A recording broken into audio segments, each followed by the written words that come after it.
Hello, and I'm doing another rambling of a redheaded stepchild. And well, first of all, I was playing with the filters on my phone, so I'm doing this video in black and white. Also, I wanted to do a little shout out first, right, to the clothes that I make. So, like, this shirt says, I have curves. They're called quads and hamstrings. Funny little female, muscular female humor there. If you like any of the shirts that I am wearing, any of my little ramblings, you can take a look. You can go on over and take a look at www.bloodironbarbell.com. And then there's there'll be three sections, like the gym, stores, Boss Bitch. Just click on stores and you'll be able to, there's a couple different sections. Red Room, Boss Bitch is probably, but Red Room will be more of like the gym t-shirts, and Boss Bitch will be more of the like inappropriate sayings. I'm saying, kind of like funny stuff.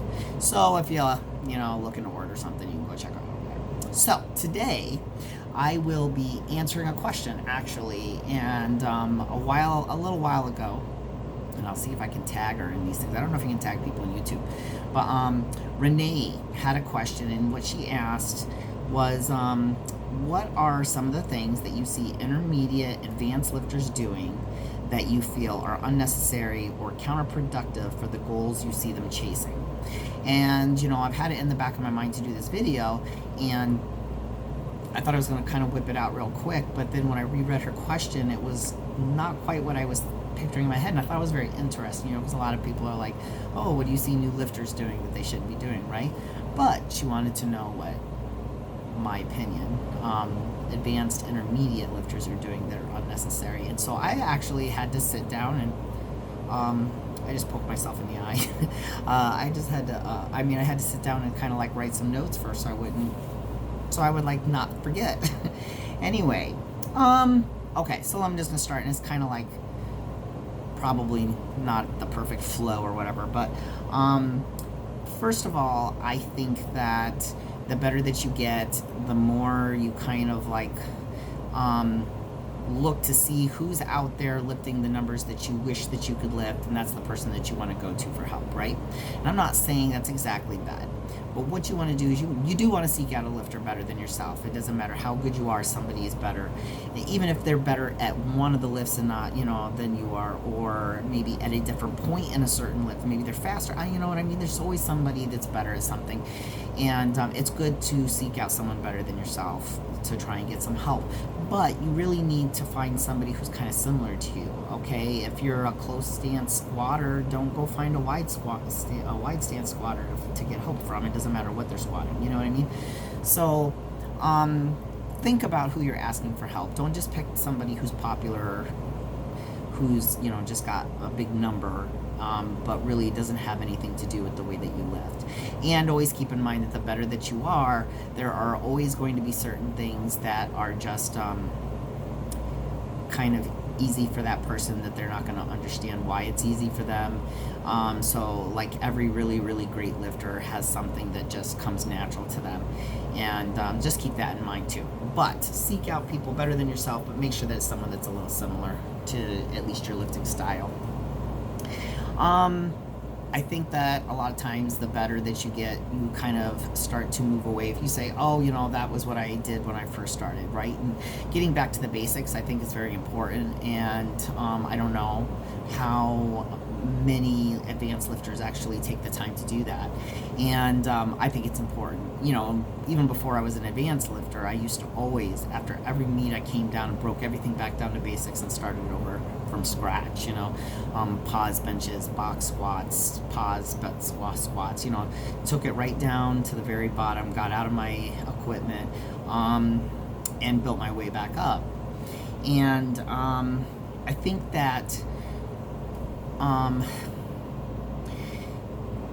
the more advanced you are, the more complicated of a solution you are looking for, because you already have been through so many things, and so you're looking to just keep adding on to that knowledge base, right? When sometimes the most simple answer is the right one.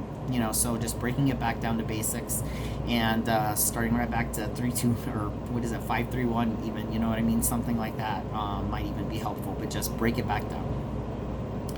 I think that, one of the big things in lifting right now has been, and definitely started with Westside, variations and the whole conjugate thing. Basically, I also want to mention that conjugate doesn't just mean putting a band on something, okay? Because that drives me crazy when people do that. Conjugate just means changing things up, okay? Keeping it different, doing something different all the time.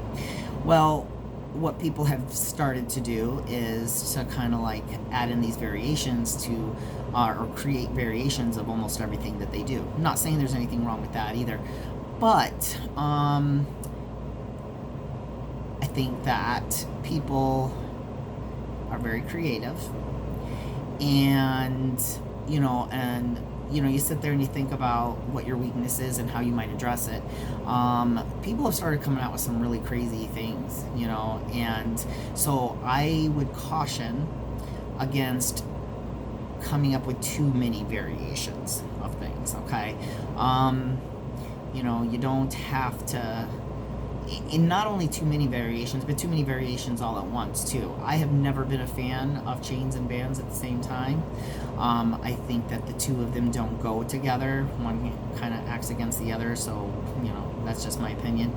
But then there's always like I don't know, what do I see sometimes, using reverse band with, let's see, I don't know. I can't even come up with something. I've seen so many crazy things though, and things like where you got a band, say you're squatting and a band's pulling you from the front, but you're using a bar that makes you sit back. I mean, just all this kind of stuff. And, you think you're addressing like several things at once, but if you start piling stuff up on top of each other and they kind of are working against each other, then you're not really addressing any particular weakness.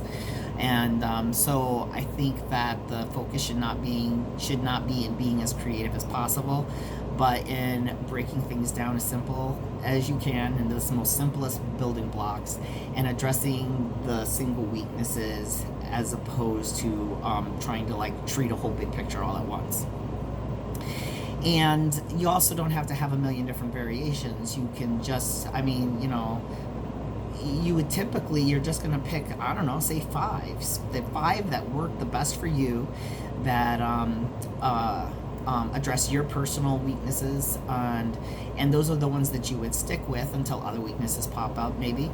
I think that maybe when people program and they kind of have maybe they have a lot of clients, and so they run the same program for everybody. People have started using variations that maybe don't really make sense for them, but then they go on and pass that information on to other people. I don't know if that's what happened or what, but you don't need a million different variations, and you don't have to have a variation of every single thing that you do. Custom, yeah, I said, ignoring injuries. Okay. Easy for me to say. I've had several surgeries myself. I'm kind of known for, continuing to lift through some of my injuries, and actually even doing well. And all I can say is that maybe I'm not the typical person as far as that goes. And I also say that there's a very, very, very, very fine line between badass and stupid. Okay, so just because I may have done those things does not necessarily mean they were smart for me to do. And, at this point, I do have some injuries now that are never going to go away. So maybe that would have been, maybe I'd still be powerlifting right now if I had addressed some of those earlier on. But I think that especially with advanced lifters, first of all, as you go throughout your lifting career, you get used to certain injuries. You learn how to work around them. You learn to you get accustomed to the uncomfortableness or the pain, and you don't even, it's almost like you don't even really realize it's there anymore. You're lathering on, Biofreeze and taking ibuprofen, and you're getting through your day because you got a meet coming up, or because, you're this close to some record, and probably the higher, more advanced you are, the easier it is for you to figure out how to get around things.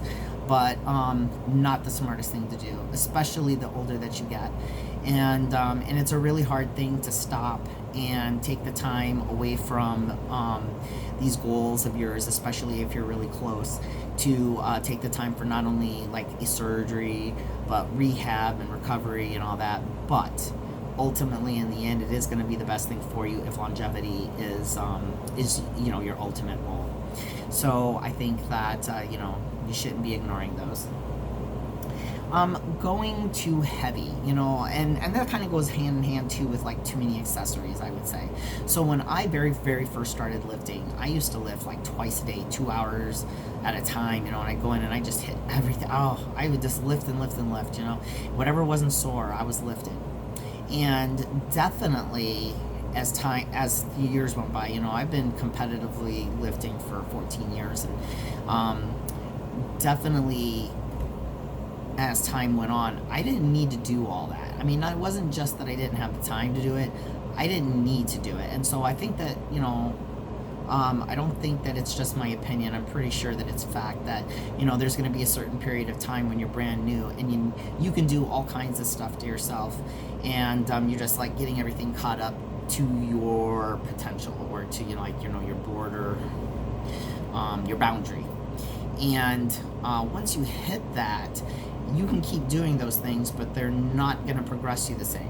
So I think that, the more advanced you are, you really need to take the time to back up a little bit, let go. And it's really, really hard for some of us to let go of, I have to be in the gym for 2 hours. I have to lift until I die, whatever. And it's hard to let go of that. But I think that it can be very counterproductive to keep pushing it further than you need to, when recovery is more important, maybe. So you need to be able to be in tune enough, or listen to yourself enough, or know what's going on with your body and your lifting, to know when it's time to back up a little bit and customize the things that you're doing too, so maybe start leaning more towards accessories that are going to help certain, not only weaknesses, but like, and not exactly injuries, but say you have like a weak core, or, maybe your low back's weak because you hit upper back all the time, you know what I mean? So I think that the more advanced you are, the more you really need to listen to yourself and back up a little bit, because you don't need to do as much to maintain or to keep getting stronger, and narrow it down to the things that are really going to help you, that are actually going to help you. And you know what, the last thing I think that I'm going to mention is relying on old ways.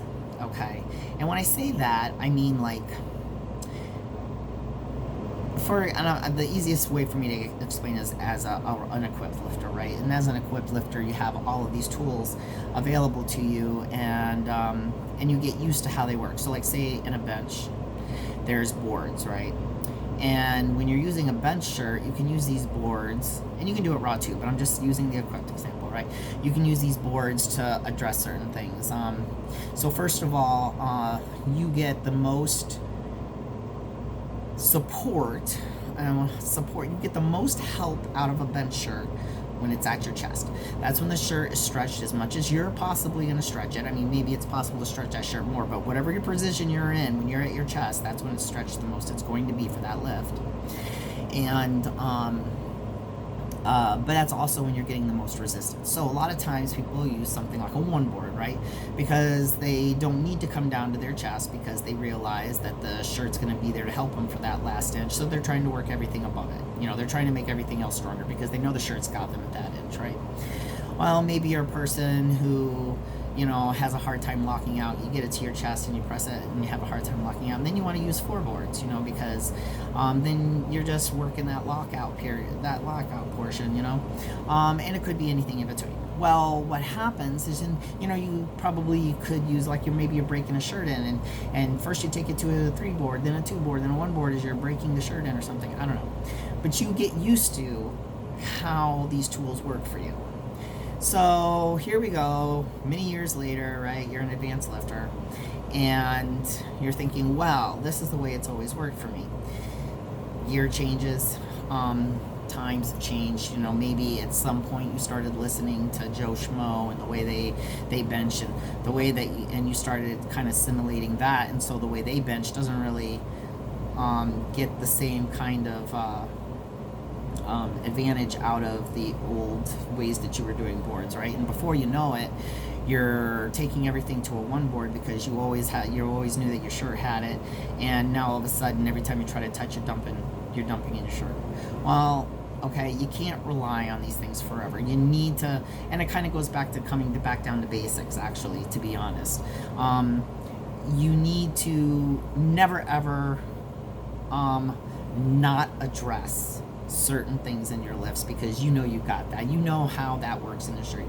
You'll get better about remembering, and you'll get better about, like, the path you need to stay in your equipment, or like, I know that this far out from my knee, this is my problem, or this is what I can handle, whatever. You'll remember these things, but break it down.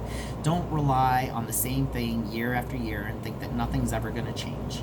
And that's a hard thing for advanced lifters to do, especially when, because when you're advanced, if you're an advanced lifter, that means you're really good at what you're doing. It doesn't just mean you've been doing it a long time.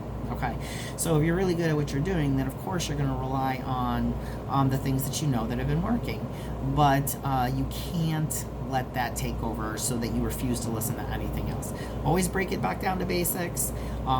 Listen to everybody. Let everybody give you advice, okay? No, you don't want to hear people be assholes or, like, cocky or whatever, but you never know when somebody's going to say something that makes you think, I never really looked at it like that. I never thought of that. You know what I mean? Listen to everybody. Seek out people that are similar in your lifting style as you're trying to get better. Seek out people better than you, but that have similar styles. Keep your accessories to something that's really actually helping you. Limit your variations to things that kind of make sense and aren't freaking rodeo clown crazy. And I think that's it. So, so that was kind of a great question, and actually it even took me longer to answer than I expected it to. Sorry, I went on and on. But hopefully that helped, and I look forward to any other suggestions or things people want to hear me ramble about. I won't always ramble for 17 minutes about it, but talk to you soon. Bye-bye.